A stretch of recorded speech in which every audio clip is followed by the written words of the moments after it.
on our Kazinga channel again. On the showers, we are looking at the male buffaloes. But if you look around critically, you don't look at any female. So we refer this herd as a bachelor herd. How do buffaloes come to a bachelor herd? So in buffaloes, in a herd, you find females, what we call the matriarchs, are the leaders. So at times when males age, they also need security. And females are supposed to be given security all over the herd until they die a natural death.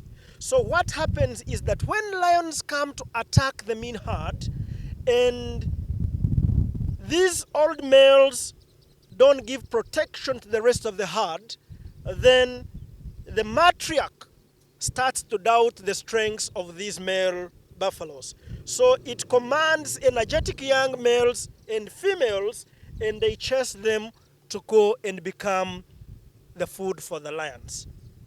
As you know, in human beings, life is always sweet, more or less similar to the creatures of the world. So when one is chased, we call it a loser or an outcast or a rejected male. So for them to live longer and help each other to make sure that they don't die there and then when they are chased, that is why they come to a loser herd called a bachelor herd. That's when they are in position to sleep the way they are sleeping, looking both directions, such that when they hear anything like a lion or any predator that wants to attack them, then they come together and combine efforts and fight that lion together. However, their life is miserable when they are alone, but they see and get a smile when they are in a loser herd because they share the similar problems, they share the similar challenges, and you realize they can even together fight the enemy who has come to attack them. These are some of the attractions that you will find in the stories when you come and visit the Kazinga channel on our boat cruise. You are welcome to Kazinga channel boat cruise. At the moment, this is called Kazinga Fishing Village. And I said in the beginning that this national park is called a Biosphere Reserve, which means people coexisting with nature in harmony without harming the other. You must have looked at buffaloes and hippos very close. And this is where the community people dock their boats. And we don't allow them to fish on the Kazinga channel because the channel is a breeding zone for Lake George and Lake Edward. So this is to the entry close to their homesteads towards Lake Edward. And slightly on the right of the boats, just look at the elephants.